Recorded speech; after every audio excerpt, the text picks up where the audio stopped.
सूखा फूल बिछड़ जाए तो फिर से है खिल जाता, फिर से है खिल जाता, फिर से है खिल जाता।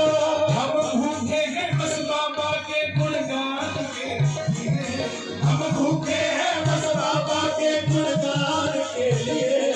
हम टूट जाते हैं हमारे श्याम के लिए, हम टूट जाते हैं हमारे श्याम के लिए।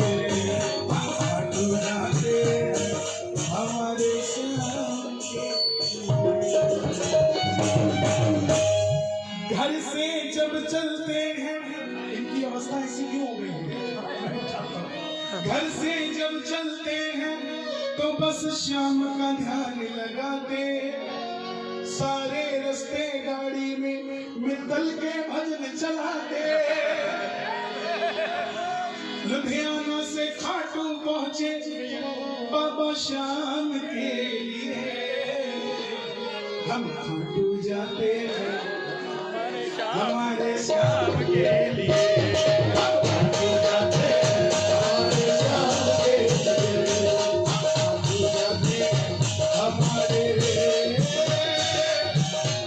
श्याम के लिए। ये खाटू नरेश जी, बस यही कहूँगा, भक्ति को दिखाने के लिए नहीं, भक्ति को अपनाने के लिए करिए।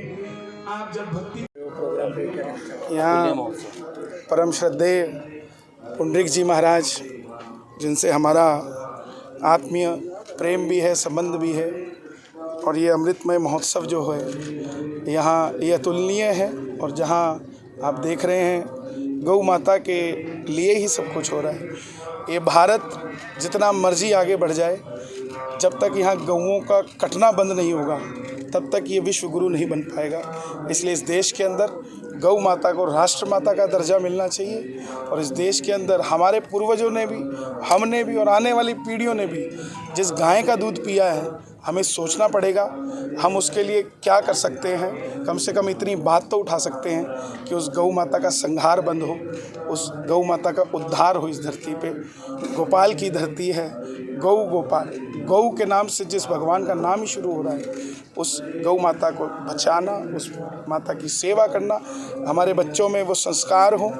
घर के अंदर कुत्ता आ गया, गाय बाहर चली गई है, जबकि होता था घर के अंदर गाय होती थी, कुत्ता बाहर होता था। तो संस्कृति को हम वापस लाएं, अपने आप को समझें हम कहाँ स्टैंड करते हैं। बस इसीलिए पूरा संत समाज चल रहा है। मैं तो बहुत छोटा सा एक सेवादार हूँ, मुझे बुलाया गया तो समय था तो मैं ज़रूर आया हूँ। तो ऐसे ही गौ माता और ये आश्रम हमें बुलाता रहे। महाराज जी ने प्रोग्राम रखा है, संत समाज आ रहे हैं, क्या कहना चाहिए? पूरा देखिए, ये पंजाब के लिए मैं कहूँगा कि बहुत बड़ा सौभाग्य है जहाँ संतों का पदार्पण होना शुरू हो रहा है। पंजाब एक ऐसा लौता स्टेट है पूरे देश में जहाँ अगर आप हाईवे पे निकलेंगे तो 2 किलोमीटर तक भी आपको कोई कच्चा मकान सड़क पे नज़र नहीं आएगा। हम पूरे भारत में घूमते हैं, अरुणाचल, बिहार, यूपी, कहीं चले जाइए आपको हाईवे के ऊपर कच्चे मकान नज़र आएंगे। लेकिन यहाँ विकसित लोग रहते हैं, तो उसमें संतों का पदार्पण बहुत ज़रूरी है। और संतों का अगर लुधियाना, और हाँ, लुधियाना के लिए स्पेशल कहूँगा कि लुधियाना वाले सच में बहुत धार्मिक हैं और यहाँ ऐसे संत समागम होते रहते हैं, ऐसे ही होते रहें। यहाँ आए हैं सभी संत, सभी संतों के चरणों में प्रणाम और सभी लुधियाना वासियों के चरणों में प्रणाम। मंतर गौशाला में जो 4 दिवसीय प्रोग्राम हो रहा है, उसमें आज हमारे कन्हैया मित्तल जी हरिनाम संकीर्तन का गुणगान करें। महाराज जी ने नाम जप पहले नाम जप करवाया सभी हरिभक्तों से। नाम जप कैसे किया जाता है महाराज जी द्वारा बताया गया विस्तार से, एक एक लफ्ज़ महामंत्र के बारे में, जप के बारे में, जप हमें कैसे करना चाहिए महाराज जी द्वारा बताया।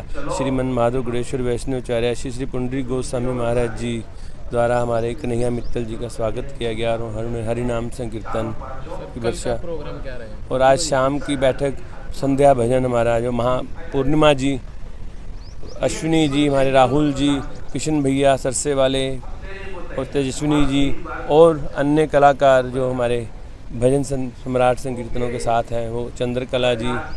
आज शाम 5 बजे से 8 बजे तक संध्या भजन संध्या होगी। कल का क्या विशेष प्रोग्राम? कल का विशेष निमाई पाठशाला द्वारा क्षेत्रीय रात्रि का जो रहेगा, निमाई पाठशाला द्वारा प्रस्तुति रहेगी।